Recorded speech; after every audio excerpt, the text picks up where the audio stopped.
So section B, which has 30 marks, the instruction is as follows. Answer all questions in this section. Write all your answers in the inserted answer booklet. Okay, so this is what I explained earlier on.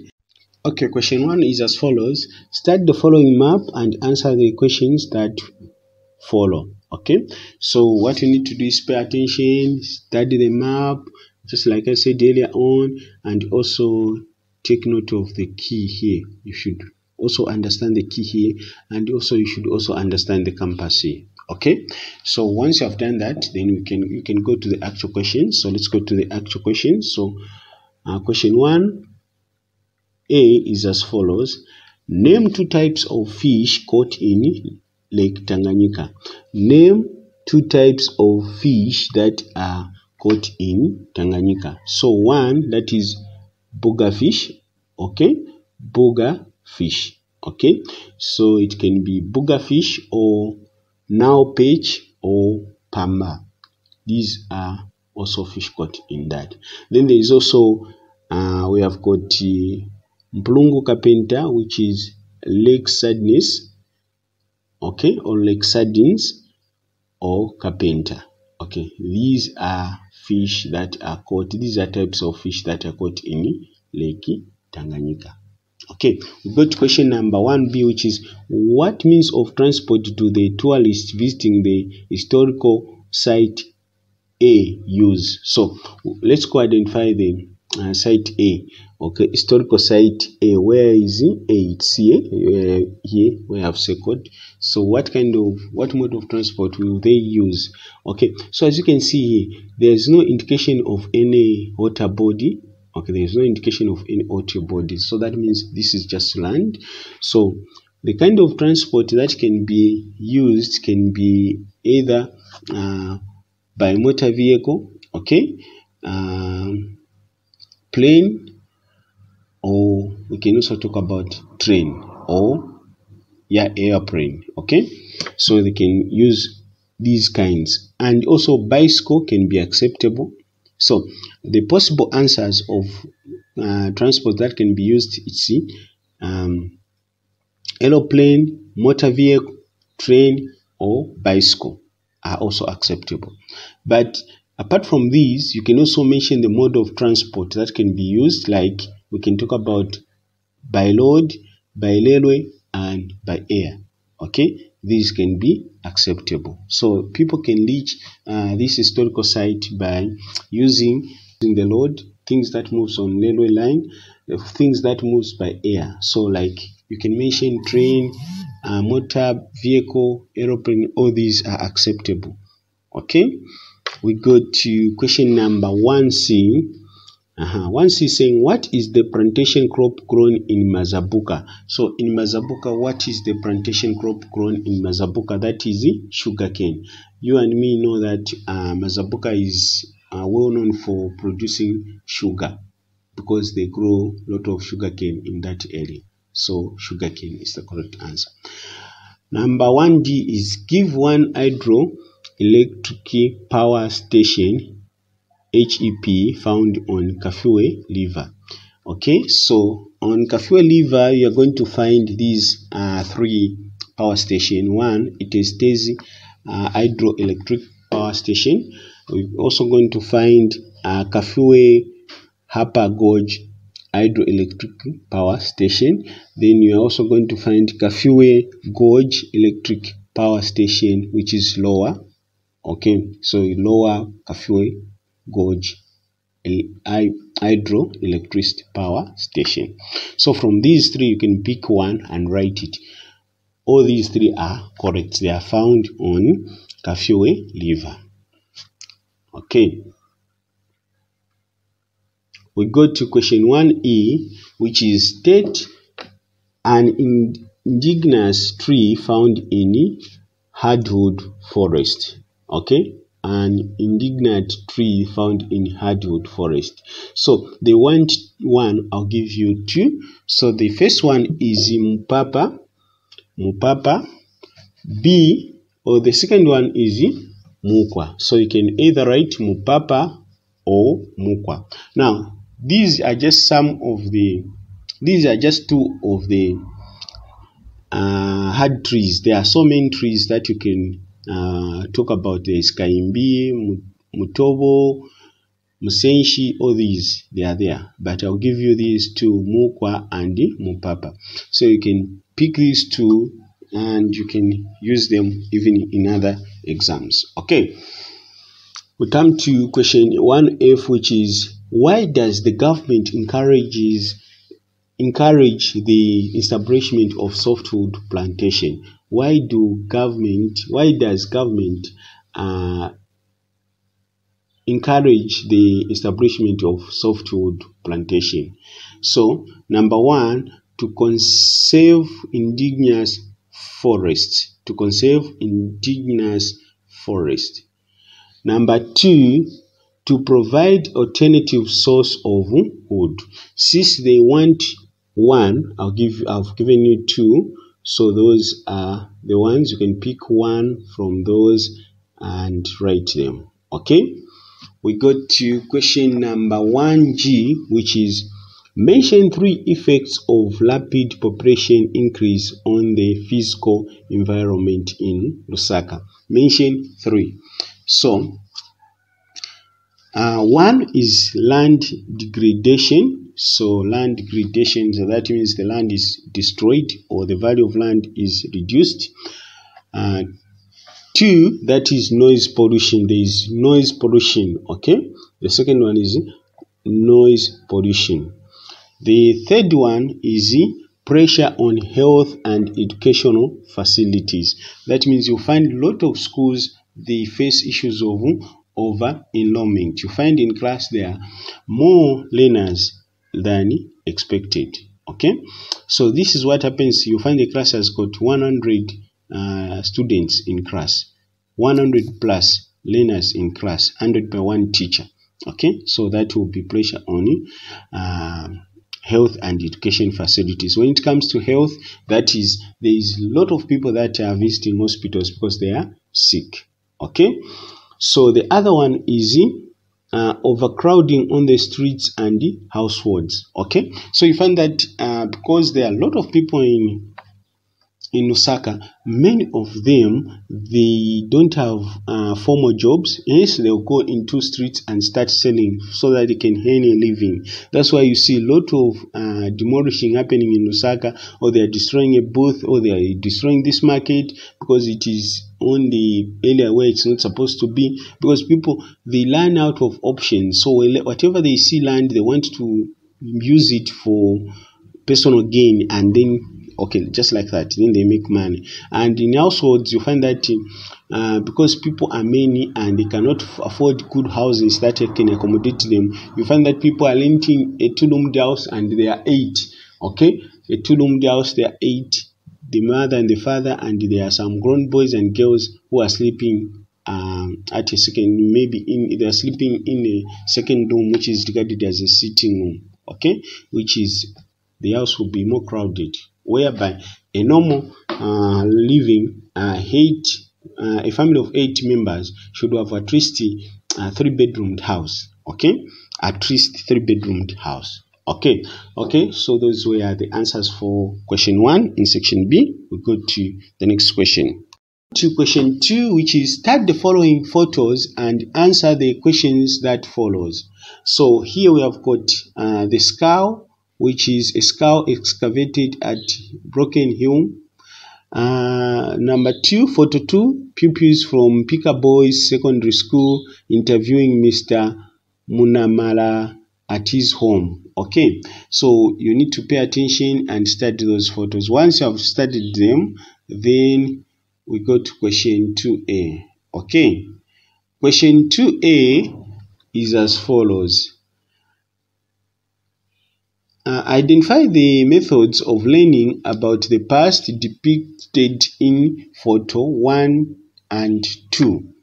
Okay, so what is photo 1 depicting? Okay, photo 1, that is archaeology, that is the study, the learning method is archaeology. Then photo 2, that is oral tradition or word of mouth, so oral tradition. Okay, Then we go to B, which is which one of the photos presents a primary source of historical information. The primary source of historical information. This is the information that is exactly the way it is. It has not been moved from one point to another. It's just the first-hand information. Okay, that is it. Okay, so from the skull, you are able to get the information, the original information from the doer. Okay, so if you want to study about broken human, you get the head, it will tell you how broken human was. You are able even to tell the difference, how the person has evolved from the time of broken human to the present time, because you see the difference, the actual difference. Okay, we go to question C, 2C, which is what name was given to the historians that used the method shown in photo 1? Okay, that is archaeologists. Archaeologists. The name is archaeologists. Okay, what did the historian use to determine how long a particular creature lived? What did the historians use to determine how long a particular creature lived? A, C14 or carbon 14, or you can also say it as radiocarbon dating. Radiocarbon dating. Okay, we go to question 2E, which is explain the 3 disadvantages of gathering historical information using the method shown in photo 2. Okay, so the methods, the disadvantages of using method 2, where you rely on someone telling you what really happens. Okay, so one of it is that some facts are left out because people they have forgotten certain evidences, okay, or certain information. So some parts are left out.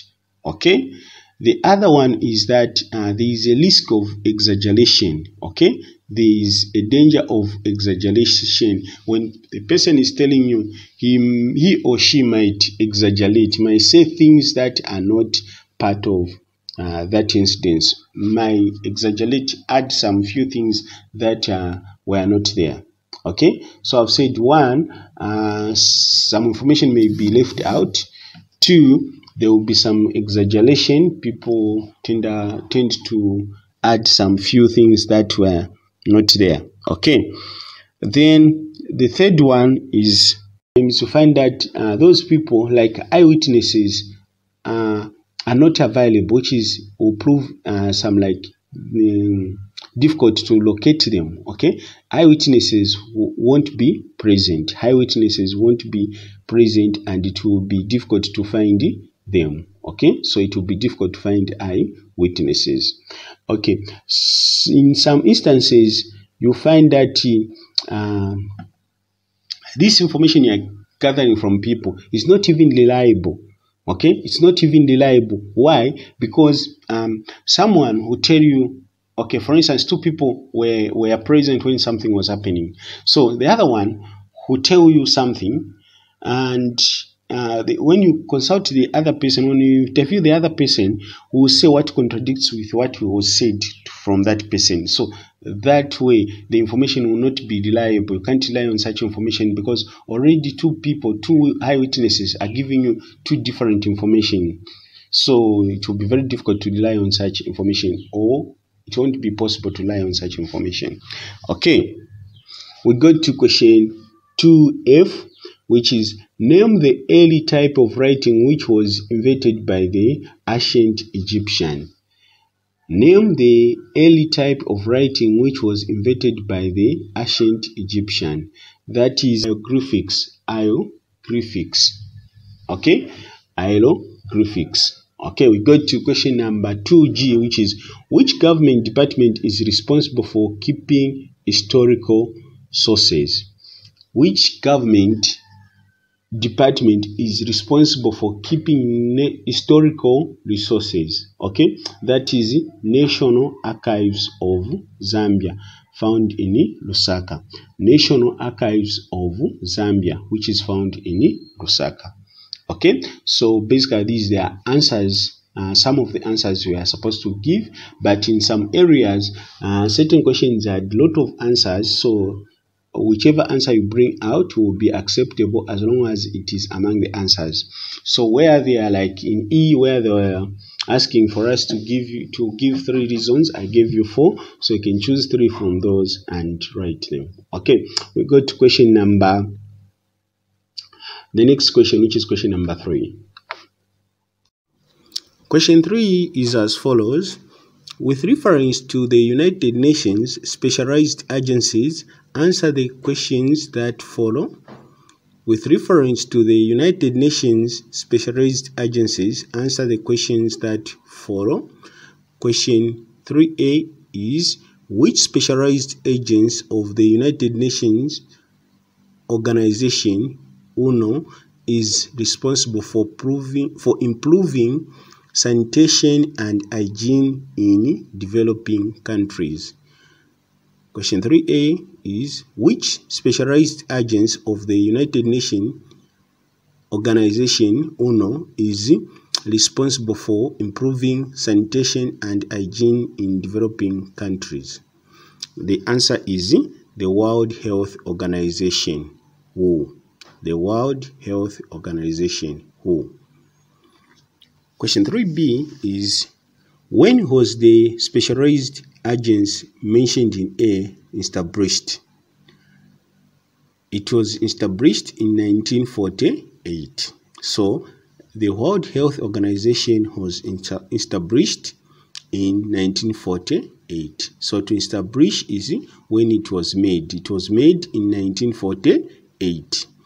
We go to question 3C is, state the specialized agents of the United Nations that protects cultural heritage sites. Okay, the correct answer is United Nations Educational, Scientific and Cultural Organization, which is UNESCO. Okay, UNESCO.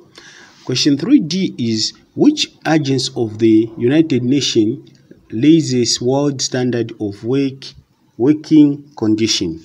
Which agents of the United Nations lays world standard of working condition? The answer is International Labour Organization, ILO. International Labour Organization, ILO. Okay, we got to question 3E, which is, mention 3 cultural heritage sites found in Zambia. Mention 3 cultural heritage sites found in Zambia. Okay, 1, historical sites, 2, museums, 3, cultural village, 4, curio shops. Curio shops. So they want 3, you can pick 3 from those 4 I've mentioned. Okay, we got to question number 3F, which is, how does the IMF help promote international trade? Give 3 ways. Okay, how does the International Monetary Fund help promote international trade? Give 3 ways. 1, works to assist the growth of international trade and to reduce poverty. Okay, so 1, works to assist the growth of international trade. 2, to reduce poverty. 3, promotes international monetary cooperation and exchange rate stability. Promotes international monetary cooperation and exchange rate stability. 4, lends money to members that have balance of payment challenges. Lends money to members that have balance of payment challenges. So that is the 4th. So from those 4 points I've given, you can pick 3 and write them. Okay, you can pick 3 and write them.